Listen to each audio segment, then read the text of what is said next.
Efesios 1:3 comienza diciendo: bendito sea el Dios y Padre de nuestro Señor Jesucristo, que nos bendijo con toda bendición espiritual en los lugares celestiales en Cristo, según nos escogió en Él antes de la fundación del mundo, para que fuésemos santos y sin mancha delante de Él, en amor, habiéndonos predestinado para ser adoptados hijos suyos por medio de Jesucristo, según el puro afecto de su voluntad, para alabanza de la gloria de su gracia, con la cual nos hizo aceptos en el amado, en quien tenemos redención por su sangre, el perdón de pecados según la riqueza de su gracia, que hizo sobreabundar para con nosotros en toda sabiduría e inteligencia, dándonos a conocer el misterio de su voluntad, según el beneplácito,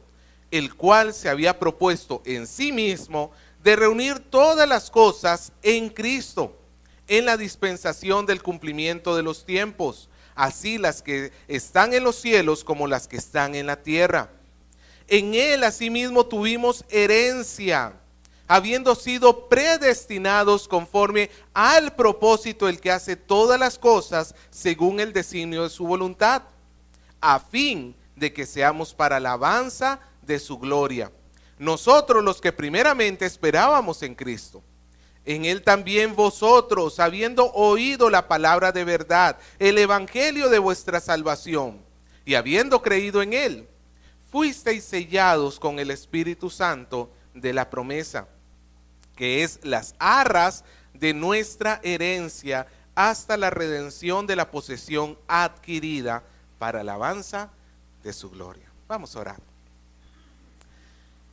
Señor, le damos las gracias porque cada vez que podemos acercarnos a su palabra, somos bendecidos por usted. Gracias porque usted no nos ha dejado en la oscuridad. Usted se complace en revelarse a los hombres. Y si hoy podemos escuchar su palabra es por toda su misericordia que ha sido derramada. Queremos esforzarnos en entenderla, pero al mismo tiempo reconocemos que no es algo que simplemente podamos hacer en nuestra capacidad. Necesitamos que su Espíritu Santo hoy nos instruya. Necesitamos, Señor, que usted obre en nuestro corazón, aplique su palabra a nuestra vida, de tal manera que su nombre sea glorificado. Gracias le damos y le pedimos que bendiga esta mañana. Se lo pedimos en el nombre de su Hijo Jesús. Amén. Hermanos, vivimos en un mundo muy incierto. Hay muerte, hay corrupción, hay violencia. Vivimos en tiempos, hermanos, verdaderamente difíciles y ciertamente, ¿cuál de nosotros tiene garantizado un futuro acá? Quizás usted dice, pero yo estoy haciendo mi mejor esfuerzo para dejarle a mis hijos la herencia más grande que pueda tener. Ya tengo casa propia, ya tengo una empresa propia, mi hijo va a ser el heredero de todo esto. Y sí, eso es un gran deseo y es bueno tenerlo, pero ¿estás seguro que va a llegar a sus manos? ¿Puedes estar 100% seguro? Un terremoto, se termina todo. Un asesinato, se termina tu hijo, no hay quien herede. Hermano, vivimos en una incertidumbre sobre el día del mañana. ¿Qué puede haber? ¿Cómo podemos nosotros estar seguros que va a haber un mañana? A tal punto que hay personas que viven en un estrés, en una preocupación increíblemente grande, porque constantemente se están afanando por lo que hay el día de mañana. Otros, por el otro lado, ni siquiera se toman importancia. Como que ellos dan por sentado de que mañana es y punto. Ni una ni la otra, hermano. Ni una ni la otra. Aquel que no piensa en el mañana por no pensar no significa que tenga seguridad. Y aquel que mucho se afana por afanarse demasiado no significa que tendrá seguridad. La pregunta entonces es, ¿cómo nosotros podemos vivir con certeza del mañana en un mundo tan incierto? ¿Qué tenemos nosotros que podamos mirar con esperanza al futuro y decir, mañana estaremos mejor de lo que estamos hoy? ¿Por qué el cristiano puede no darse a la depresión, no darse al abandono, no ser una persona pesimista, sino decir, lo que tengo por delante es mejor de lo que tengo hoy? Y no estoy hablando de cuestiones materiales. Estoy hablando de las dos promesas que vamos a estudiar hoy, las cuales nos dan certeza que el día de mañana, y cuando digo mañana no estoy hablando de mañana literalmente, estoy hablando de la próxima etapa de nuestra vida, nosotros ciertamente estaremos mucho mejor de lo que estamos hoy. Y esto forma parte de este capítulo 1, donde estamos estudiando las bendiciones que el Señor ha entregado a su iglesia a través de Cristo Jesús. Recordemos que Efesios está dividido en dos grandes secciones, capítulo del 1 al 3, capítulo del 4 al 6, y en la primera sección, que es donde nos encontramos hoy, Pablo se encarga de explicarle a los efesios grandes verdades acerca de Cristo y de nosotros, su iglesia. Y en este capítulo 1, vuelvo a repetir, el tema principal es las bendiciones que tenemos en Cristo Jesús. Y hoy vamos a tocar las dos últimas de las 5 bendiciones que hemos estado estudiando estas últimas semanas. ¿Alguien se acuerda las primeras bendiciones que mencionamos, las 3 primeras? Somos bendecidos al ser escogidos, elegidos. Somos bendecidos al ser redimidos, muy bien. Y somos bendecidos al ser reunidos, que fue donde nos quedamos la semana anterior. Somos bendecidos al ser elegidos, redimidos y reunidos en Cristo Jesús. Hoy vamos a tocar la bendición número 4 y la bendición número 5. Así que comencemos con la 4. Somos bendecidos al ser heredados. Heredados. Y yo sé que este verbo no es así como recibir una herencia, en todo caso sería lo mejor, pero para tener la continuación de los participios he dejado el heredado, que dicho sea de paso estuve investigando en la Real Academia Española y no está mal escrito. El participio es heredado. Versículo 11 y 12, volvámoslo a leer. Dice, en él asimismo tuvimos herencia, habiendo sido predestinados conforme al propósito del que hace todas las cosas según el designio de su voluntad, a fin de que seamos para la alabanza de su gloria, nosotros los que primeramente esperábamos en Cristo. Hermano, nos dice y comienza este versículo recalcándonos esta frase que la hemos visto una y otra vez en tan solo este pasaje. En él. ¿Quién es él? En Cristo. Recordemos que las bendiciones celestiales fluyen de los cielos, del trono de Dios, pero por decirlo así, y queriendo establecer una ilustración, la cañería por la cual fluye ese río de bendiciones es Cristo. Del trono de Dios a la iglesia las bendiciones llegan mediante Cristo. No somos nosotros, no es nuestro mérito, no es por nuestras obras, todo se trata de Él. Por eso, hermanos, es que el Señor es Él, es Él lo que nosotros a final de cuentas debemos unir nuestra vida. El Señor dijo, separados de mí, nada podéis hacer. Así que nos dice este pasaje que en Él tuvimos herencia. Ahora, la herencia es algo que se le deja ¿a quiénes? A los hijos. Por eso es que es necesario que esta herencia venga mediante él, porque yo en sí mismo y por naturaleza propia, yo no soy hijo de Dios. Yo soy una creación de Dios, sí, pero soy una criatura que me he rebelado contra el Creador. Yo soy un ser humano que le he dado la espalda a Dios. lo que yo merecía recibir de Dios, no se llama herencia. ¿Sabe cómo se llama lo que yo merecía de Dios? Se llamaba condenación, ira, juicio. Eso sí es lo que yo merecía. Es como nos va a decir en el capítulo 2, que los hijos de desobediencia, sobre ellos viene la ira de Dios.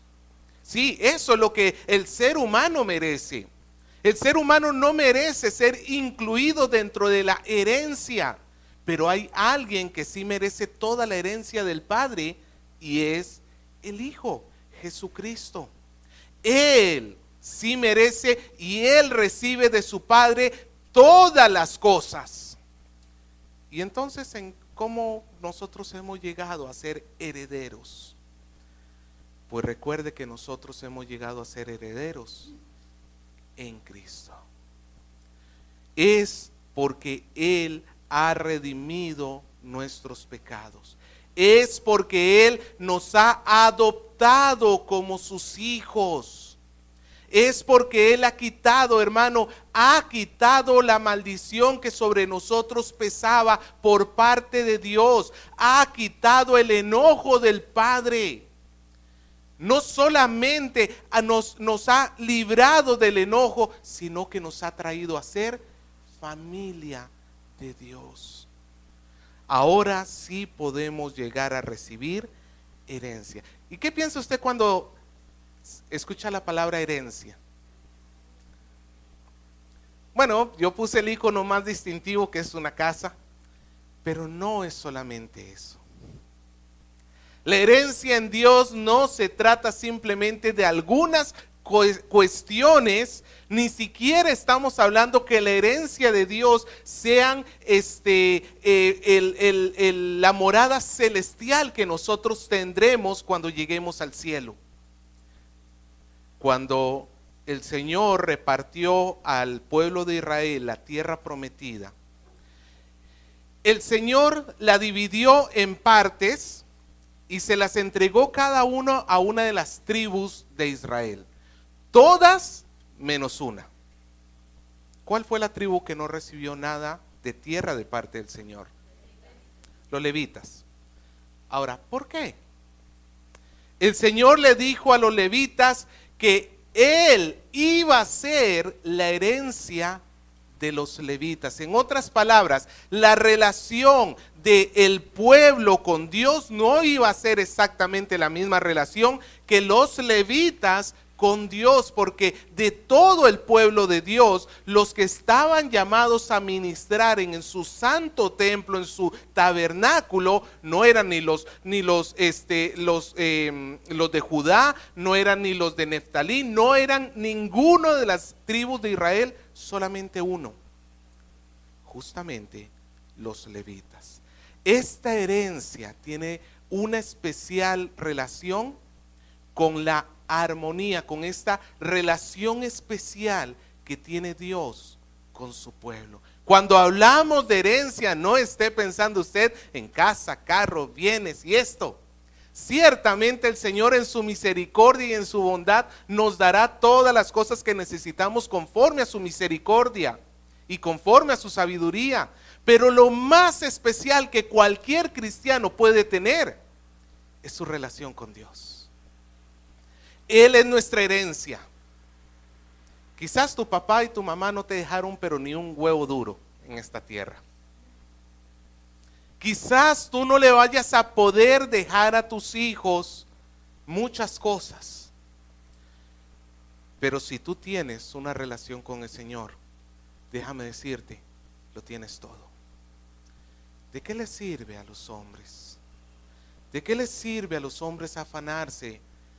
¿Cuántos hermanos se pelean tras un edificio, tras un terreno? No sé si usted se acuerda hace algunos años con respecto a un camal, los pleitos que habían entre este grupo de hermanos. ¿Cuánta necedad, hermano, perseguir las cuestiones terrenales?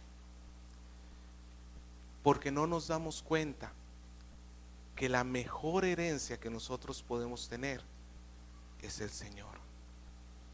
Por eso, hermano, si alguna cuestión terrenal te va a llevar a separarte de tu hermano, estoy hablando no solamente de los hermanos en la sangre, estoy hablando especialmente de los hermanos en Cristo.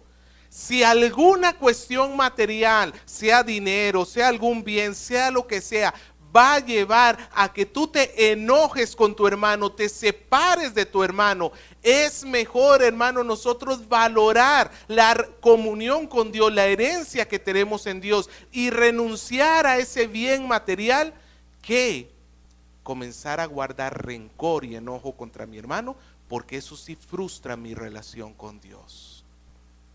Pero es que él es el que está cometiendo injusticia. Eso no importa. Porque si tú guardas enojo contra tu hermano, estás despreciando la herencia de la relación con Cristo.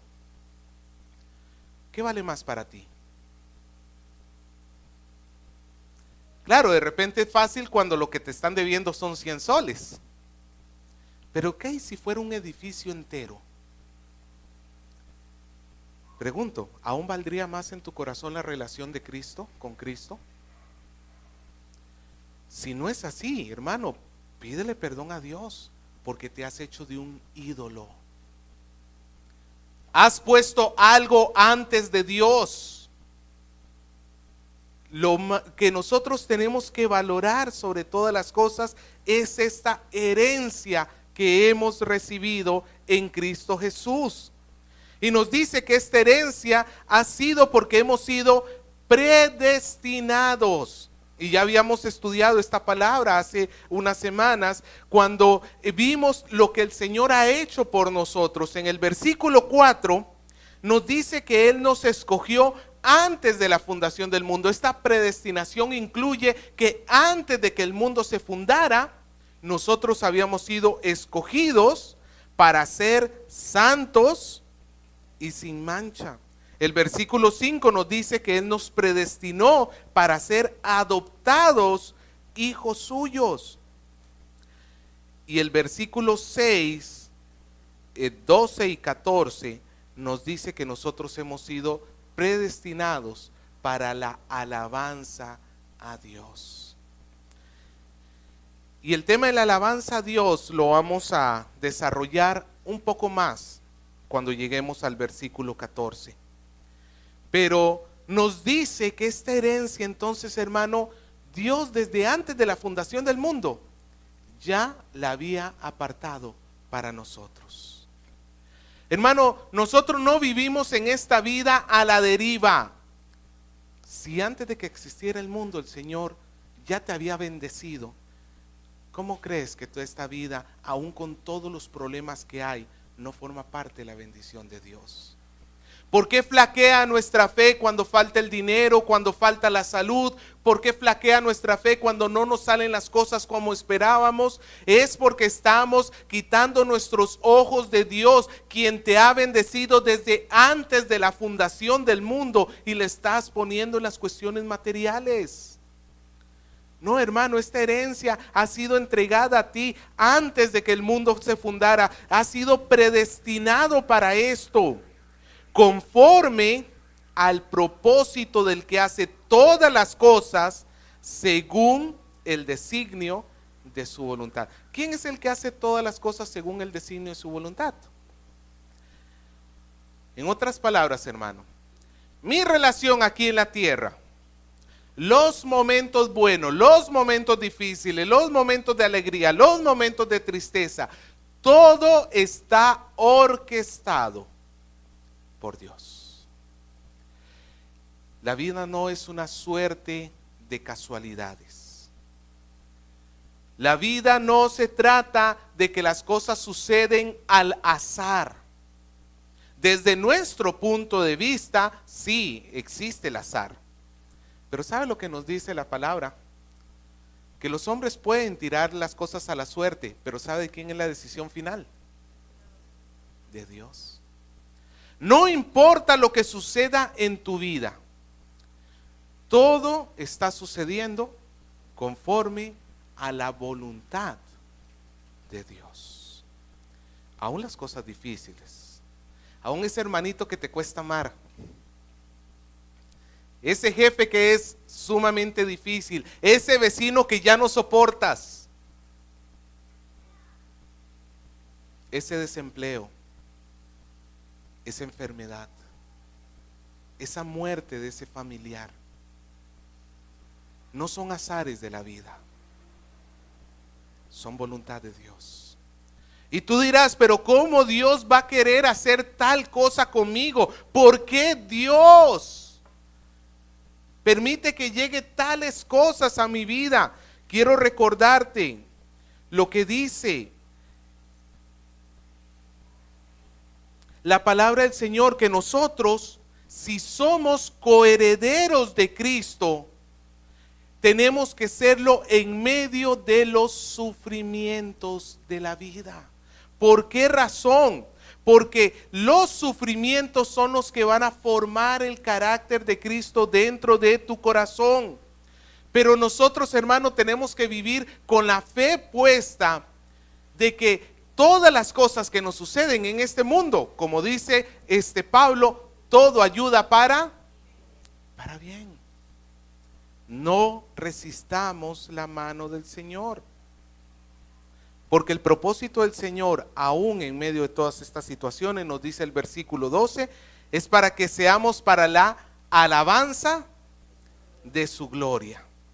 Y como dije, este punto de la alabanza lo vamos a tocar en el versículo 14. Pero luego Pablo termina diciendo, nosotros los que primeramente esperábamos en Cristo. ¿Quiénes son ese nosotros acá? Tenemos dos opciones. La traducción de esto del griego no es muy sencilla. Tenemos la opción como lo plantea la Reina Valera, que ese nosotros tendría que ser nosotros los judíos en oposición con ustedes los efesios gentiles. ¿Ok? Pablo estaría diciendo, nosotros los que primero esperábamos en él, hablando del pueblo judío que es el receptor inicial tanto de la palabra como del Mesías. La otra opción es la que tenemos en la Nueva Versión Internacional, donde nosotros que primeramente se traduce de esta manera, escuche con atención, a fin de que nosotros, los que ya hemos puesto nuestra esperanza en Cristo, seamos para la alabanza de su gloria. Nosotros no sería entonces nosotros los judíos en oposición con los gentiles, sino sería nosotros la iglesia en oposición a la iglesia que todavía no se convierte, a la iglesia que todavía está en el mundo, a los elegidos, mas todavía no convertidos. Pero no importa cuál de las dos opciones nosotros tomemos, lo cierto es que el propósito que tiene el ser humano es la alabanza de su gloria. Diga conmigo, la alabanza de su gloria. ¿Para qué el Señor nos creó? Para la alabanza de su gloria. ¿Para qué el Señor te ha dado herencia con Él? ¿Para qué el Señor estableció una relación especial contigo? ¿Para qué el Señor tiene esta gran bendición para tu vida? ¿Sabe, hermano? Lamentablemente vivimos en tiempos donde se nos ha vendido un evangelio, donde el hombre se vuelve como el fin último de Dios. ¿Para qué Dios hizo todo? Para mí. ¿Para qué el Señor vino al mundo? Para salvarme. Y sí, eso es cierto hasta cierto punto. Pero el propósito final del Hijo no era en sí mismo mi salvación. Yo tengo que entender algo. El propósito del Hijo cuando vino a este mundo fue, 1, hacer la voluntad de su Padre. Y fue, 2, preparar un pueblo, salvar un pueblo para que ese pueblo le alabe a Dios. Hermano, lo que está haciendo el Señor Jesucristo al salvar a la iglesia es preparar un pueblo que sirva para mostrar la grandeza y la misericordia, la bondad y la justicia, la verdad y la fidelidad de nuestro Dios. Por eso es que el objetivo último de Dios no es el hombre. El hombre es un medio para traer alabanza a su trono. El Señor entonces nos ha dado herencia. Quinta bendición y final de este pasaje. Somos bendecidos al ser sellados con el Espíritu. Versículo del 13 al 14. En él también vosotros, habiendo oído la palabra de verdad del evangelio de vuestra salvación, y habiendo creído en él, fuisteis sellados con el Espíritu Santo, que es las arras de nuestra herencia hasta la redención de la posesión adquirida para alabanza de su gloria. Nuevamente, ¿con qué comienza el versículo 13? Con la expresión en él, en él. Muchas veces se repite. En él vosotros, habiendo oído la palabra de verdad, el evangelio de vuestra salvación, fuisteis sellados. ¿Con quién? Con el Espíritu Santo. Hermanos, Efesios es una carta trinitaria. Me encanta Efesios porque es una carta que exalta no solamente al Padre, no solamente al Hijo, no solamente al Espíritu Santo, sino que nos presenta cómo el Padre, el Hijo y el Espíritu Santo están obrando en perfecta armonía para la salvación de su pueblo. En las primeras bendiciones que vimos, la elección, ¿quién la hizo? El Padre. ¿Cuándo? En la eternidad pasada. La redención, el reunirnos y el darnos herencia, si bien es cierto, el Padre y el Hijo también han participado, el Padre y el Espíritu Santo han participado, pero llamémoslo así, fue una función principal del Hijo. Y eso está reservado para el tiempo presente, para la época actual. Pero ahora se mueve el foco, ya vimos que el Padre es el que nos escogió, el Hijo es el que nos ha redimido, y ahora el foco se pone ¿sobre quién? Sobre el Espíritu Santo. El Padre nos escogió en la eternidad pasada, el Hijo nos ha redimido en este presente, y el Espíritu garantiza nuestra eternidad futura. Hay un movimiento tanto hacia del Padre, del Hijo y del Espíritu Santo, y abarca desde la eternidad pasada, el presente, hasta la eternidad futura. Y por eso decíamos en la introducción, ¿por qué el cristiano puede ver con optimismo el día de mañana? Porque hay una garantía. Tenemos la garantía. Pablo dice, ustedes, Efesios, han escuchado la palabra de verdad, el evangelio de vuestra salvación, y han creído en él. Hermano, no basta solamente con escuchar la palabra de Dios. Lamento decir que incluso acá hay muchas personas que escuchan la palabra de Dios. Bueno, muchas no sé, por lo menos algunas. Escuchan la palabra de Dios, pero no están dando fruto de que están creyendo en él. Hermano, no se trata solamente de escuchar. No se trata solamente de exponer tus oídos a que las ondas sonoras de la palabra de Dios proclamada lleguen a ti. Es más, no se trata simplemente de entender y conocer. Porque hay personas que conocen la Biblia, hermano, literalmente de tapa a tapa. Mas sin embargo no creen en el Señor. No creen en el Señor. Nosotros tenemos que estar alerta, porque la verdadera conversión no se trata de conocer algunas cuestiones de la Biblia. La verdadera conversión se trata en haber sido salvado, haber creído en él. La palabra de Dios nos dice que es una palabra de verdad. Mira que no dice que tiene palabras de verdad. Algunas o la mayoría, no. Se habla de la Biblia como un todo. Toda ella es palabra de verdad. Significa que el testimonio que tenemos acá es absolutamente real. Por eso, hermanos, es que yo sería un completo necio si escuchando la verdad todavía sigo amando la mentira, el error. Es la palabra de verdad, el evangelio de vuestra salvación. ¿Sabe lo que significa la palabra evangelio? Buenas nuevas. Pero ¿sabe de qué contexto proviene esta palabra evangelio? Cuando dos reinos estaban en guerra, un reino atacaba al otro y entonces se encontraban en el campo peleando, pues los habitantes de la ciudad se quedaban preocupados esperando las noticias. Solamente puede haber dos opciones en una guerra: o ganas o pierdes. Raramente hay un empate.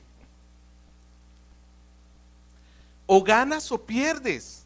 Y ellos estaban en la ciudad esperando qué era lo que estaba aconteciendo en la guerra. Recuerde que en ese tiempo no habían internet, no habían celulares, no habían medios de comunicación rápidas como las que tenemos hoy. Ellos, para saber lo que sucedía, necesitaban un chasqui. Uno que corriera con la noticia de lo que había sucedido.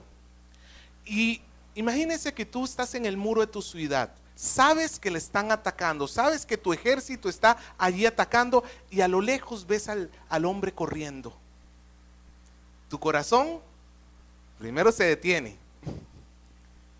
¿Traerá malas nuevas o traerá buenas nuevas? Ese hombre es el portador de las nuevas, de las noticias. Cuando el hombre llegaba diciendo: hemos ganado, el enemigo ha sido derrotado, hemos vencido, la ciudad entera levantaba en un júbilo y en una alegría terrible. Ese hombre era el portador de las buenas nuevas. Hermano, el evangelio es el portador de las buenas nuevas, porque nos anuncia, la palabra de Dios nos anuncia que el enemigo tan grande que nosotros teníamos, que era la muerte, que era el pecado, que era Satanás, han sido derrotados en la cruz del Calvario, que la deuda que tú y yo debíamos al Padre ha sido completamente pagada. En Cristo Jesús, Él ha dado su vida en tu lugar y en mi lugar para que nosotros tengamos hoy redención por su sangre. Esos son buenas nuevas. Pero para entender las buenas nuevas, primero tienes que entender las malas nuevas. Las malas nuevas es que todo ser humano por igual está condenado y está en juicio de Dios. Todo ser humano ha pecado delante de un justo Dios, quien observa todas las palabras, quien escucha todos los pensamientos de tu corazón. Escuchaba a un pastor que le hacía una pregunta a la iglesia y le decía: solamente este año, ¿cuántas veces has pecado? Yo me puse a pensar, ¿cuántos segundos habrá habido hasta ahorita? Casi que puedo decir que un pecado por segundo. Y usted dirá: pastor, pecador. Hermanos, es que no amar a Dios con todo el corazón y con todo el alma y con todas las fuerzas, ya en sí mismo es el más grande de los pecados. Y ciertamente puedo asegurarte que ninguno de nosotros llega a esa altura, aún estando en Cristo Jesús. Pero el Señor ha tenido aún paciencia de nosotros y sigue teniendo misericordia. Y el Señor ha perdonado nuestro pecado, el Señor ha perdonado nuestra maldad, y entonces nos ha entregado el Espíritu Santo como sello. Hoy vemos, hermanos, a pastores que le dicen a la iglesia: recibid el Espíritu, y por ahí se cae todo aquel lado, y por ahí se cae todo aquel lado, y le tira la chaqueta, ¡juá! Y por ahí se caen por allá. Hermano, eso es antibíblico. Uno, porque nadie puede dar el Espíritu a otro. Yo no tengo autoridad alguna para decir: recibid el Espíritu, toma el Espíritu. Yo soy un necesitado del Espíritu. No soy el distribuidor local de Espíritu. Pero en segundo lugar, porque todo creyente verdadero ya tiene el Espíritu de Dios. Desde el mismo día de su conversión ya tiene el Espíritu de Dios. Alguno dirá, pero pastor, ¿cómo en los libros de los Hechos tenían que decirle a la persona que recibiera el Espíritu de Dios? Recordemos que es que el libro de los Hechos es un periodo muy especial de la iglesia, donde están en la transición entre el antiguo pacto y el nuevo pacto. Hay creyentes que empezaron en el antiguo pacto y luego llegaron al nuevo pacto. Es una época muy especial, pero no se nos dice en ningún lado en Hechos que eso mismo tenemos que estar haciendo con los demás. No, hermano, lo que sí se nos dice, y como este pasaje lo demuestra acá, el día en que nosotros hemos creído, el día que hemos escuchado la palabra de verdad del evangelio y la salvación, ¿qué te ha dado Dios? Su Espíritu Santo como sello. Ahora, esta palabra sello que tenemos acá es interesante. No se imagine usted un sello de estos que se estampan. ¿Ok? El sello que se utilizaba en la antigüedad era más bien algo que se añadía para garantizar. Por ejemplo, cuando la tumba de Jesús estaba cerrada, las autoridades romanas mandaron a sellarla. ¿Y cómo se hacía esto? Ponían una cuerda, le echaban cera y al otro lado también cera, de tal manera que, imagínense, aquí está la apertura con una gran piedra, una cuerda de este lado, una cuerda de este lado, que unía y garantizaba que esa tumba estaba lacrada. Nada podía entrar ni nada podía salir. Es como cuando la SUNAT cierra la bodega de la esquina y entonces en la puerta, ¿qué pone? Un papel grandote. ¿Para qué pone ese papel? No solamente es para informarle a la gente que está clausurado. Ese papel es un sello. ¿Por qué? Porque el día que regrese la SUNAT, ¿cómo tiene que encontrarlo? Íntegro, sin ruptura. Porque si está roto, ¿qué significa? Que alguien se metió allí y violó el sello. Ese sello, esa palabra sello, imagínese ese tipo de sellos. Es algo que se nos ha adjuntado, es algo que se nos ha añadido y tiene tres funciones específicas. En primer lugar, servía como garantía que el artículo que se sellaba era auténtico. Hoy en día uno compra en Gamarra un buzo, tiene las etiquetas de Puma, tiene todo, pero tú sabes que no cuesta 30 soles que te costó. Tú sabes que es Bamba. Déjame decirte que hay muchos cristianos, entre comillas, pero son cristianos Bamba. El verdadero cristiano, ¿cómo se reconoce? ¿Cómo se garantiza de que una persona es verdaderamente cristiana? Pues el Espíritu es santo. ¿Cómo vive el verdadero cristiano? En santidad. Hermano, déjame decirte, si en tu vida no hay el más mínimo interés de buscar la santidad, si a ti te da lo mismo pecar que no pecar, si tú más bien buscas esconder tus pecados para que otros no se den cuenta, prende las alertas de alarma, porque eso no hace el Espíritu Santo. El Espíritu Santo en una persona no significa que el cristiano es infalible, pero ciertamente va a provocar en él un gran dolor en el sentido de arrepentimiento cuando peque. ¿Se acuerda del rey David? Cuando pecó, cuando adulteró y mandó a matar para quedarse con aquella mujer. Luego leemos el Salmo 51, el salmo de un hombre que está terriblemente dolido por su pecado. Y él le dice al Señor: no quites de mí tu Santo Espíritu. ¿Por qué? Porque es el Espíritu Santo el que nos trae esa convicción de pecado. Por eso, hermano, analiza en tu vida. El verdadero cristiano está garantizado. Él es verdaderamente cristiano porque el Espíritu está obrando en su interior. La segunda característica de este sello no solamente es la garantía, sino también que indicaba posesión. Y acá me gusta compararlo con las vacas. Si usted ha ido al campo o ha visto alguna película de cowboys, de vaqueros, usted va a saber que los ranchos sellan a su ganado con un distintivo. Ponen un metal que tiene una forma específica en el fuego y luego a la pobre vaquita la sellan. Obviamente, hermano, no estoy diciendo que eso sea correcto, que sea bonito, agradable para la vaca. Lo cierto es que la vaca termina con un sello. De tal manera que cuando se juntan los ganados de todos las personas de por ahí cerca, de todos los ranchos, yo puedo saber perfectamente a cuál pertenece a quién. Esta vaca le pertenece a este porque tiene su marca. Esta vaca le pertenece al otro porque tiene su marca. Ese sello que se le pone a la vaca, cuando Dios vuelve a ver a la humanidad, cuando Dios vuelve a ver a los seres humanos, el Señor desde los cielos viendo a esta iglesia, ¿sabe lo que ve para reconocer a los que son suyos? Su espíritu.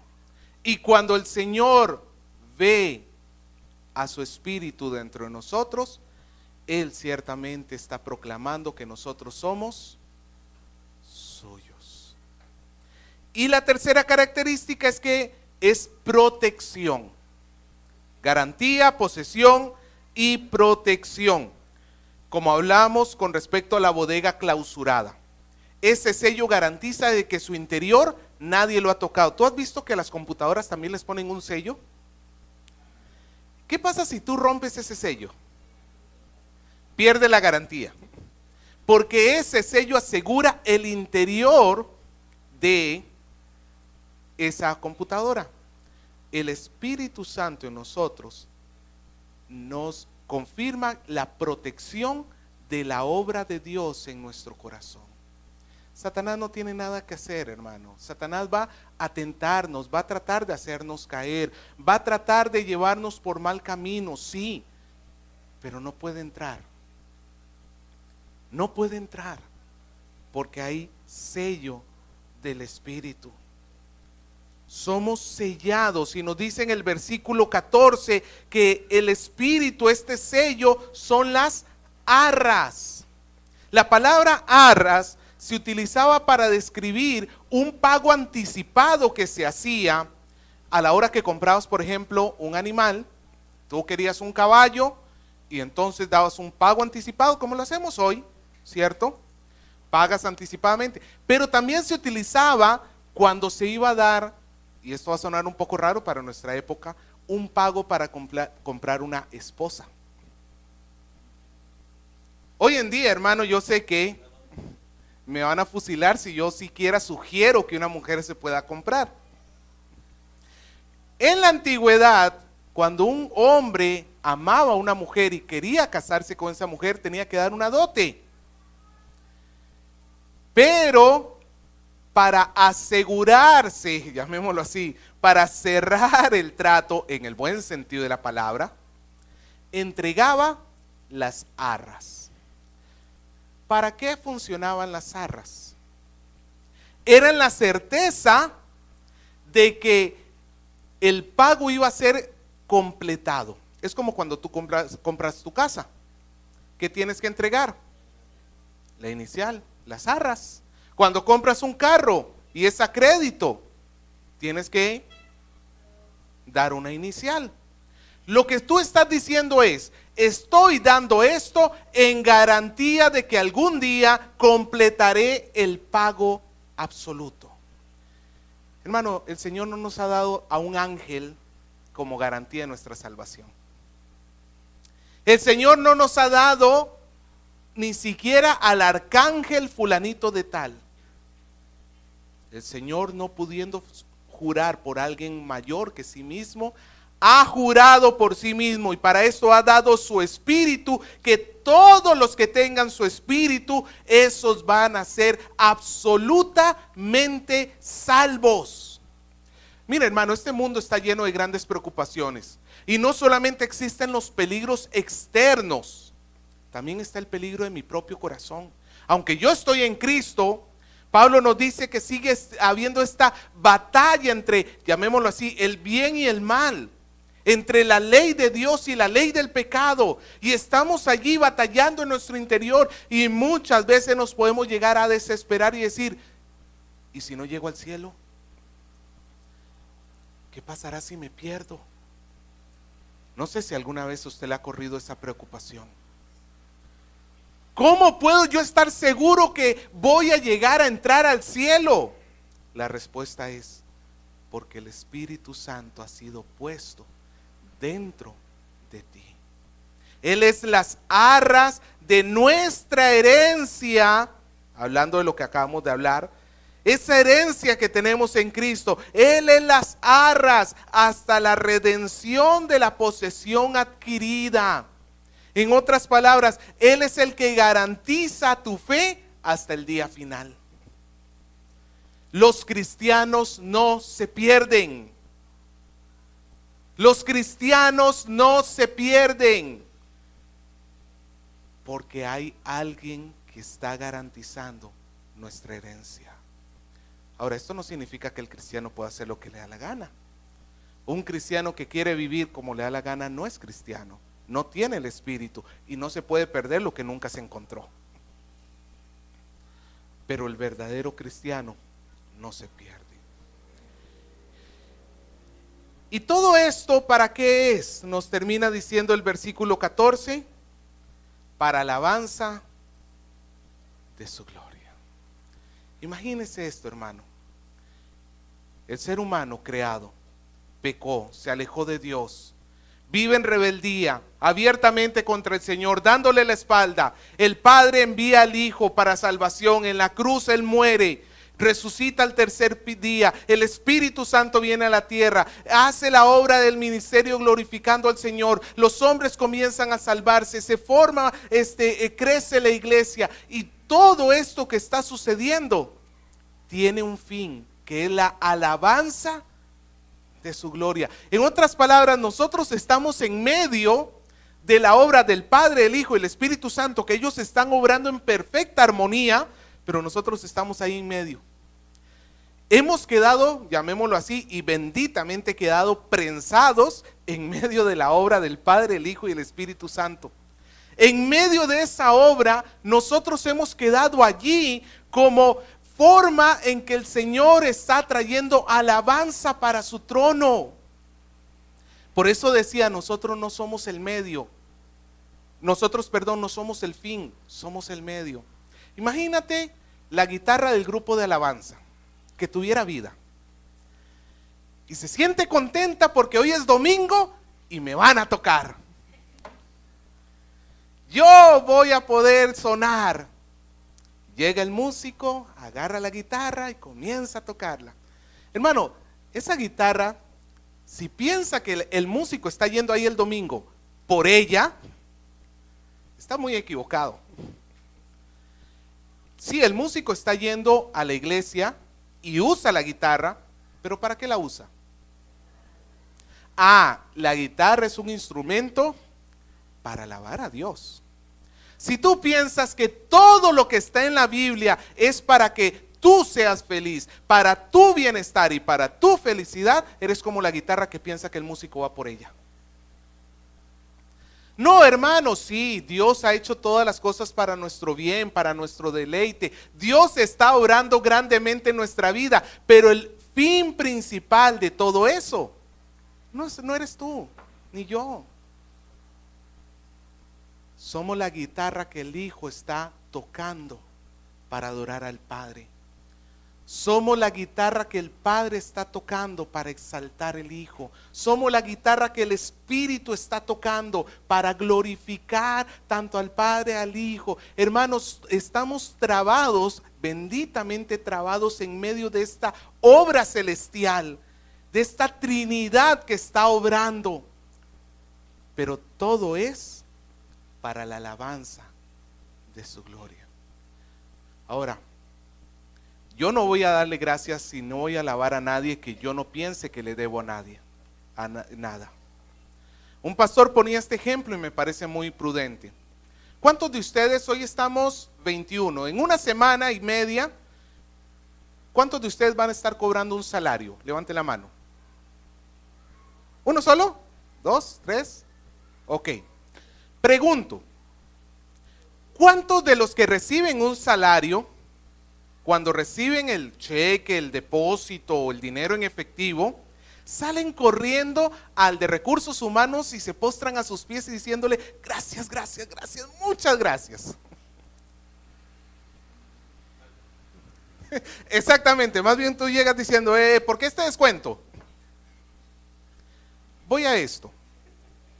¿Por qué un trabajador no se rinde en gratitud a su empleador? Porque ha trabajado por ello y de verdad se lo merece. Bueno, en teoría, si usted es un buen trabajador. Pero usted ha trabajado, perdone la expresión, como burro todo un mes y a final del mes usted sabe que merece, que tiene que recibir, y cuando le dan menos usted va y reclama. Para eso sí somos campeones.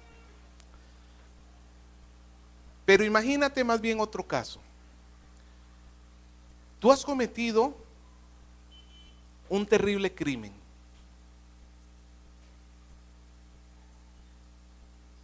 Mereces la cadena perpetua.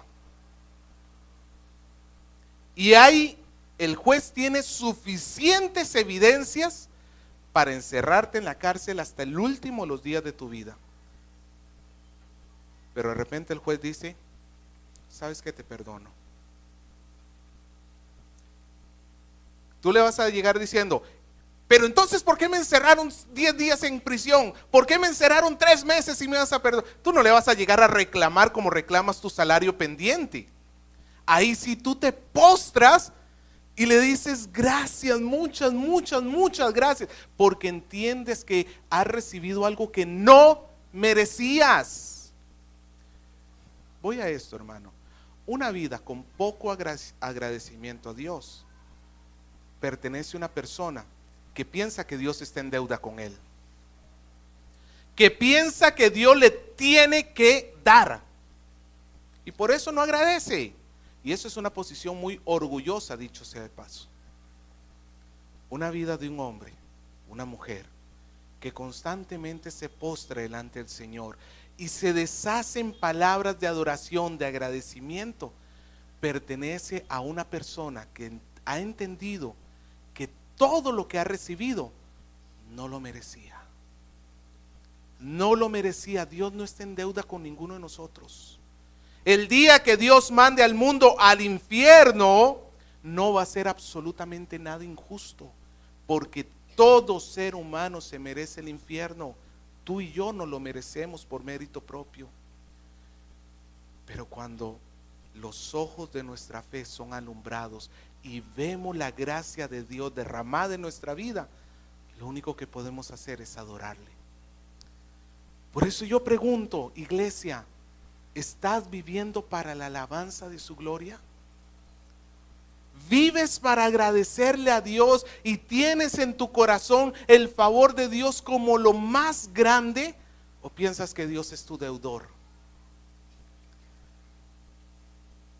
Dios ha garantizado nuestro futuro eterno, obrando en este presente para cumplir lo que en el pasado eterno Él había designado hacer.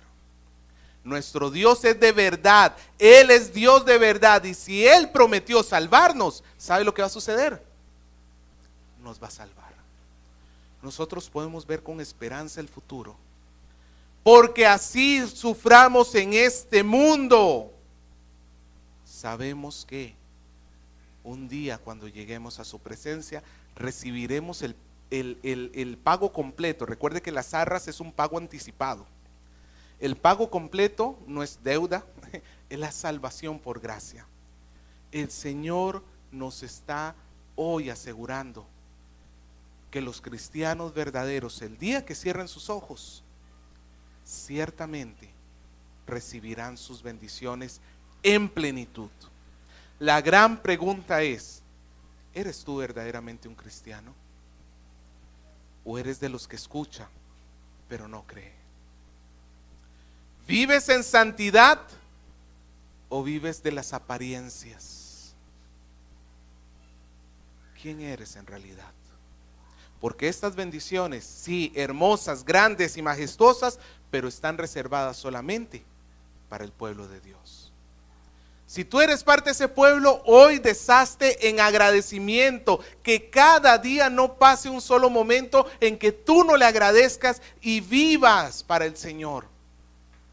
Pero si no eres parte de su pueblo, ven a Cristo y pídele perdón. Porque el Señor está teniendo misericordia un día más, pero tú no sabes si es el último. Tú no lo sabes.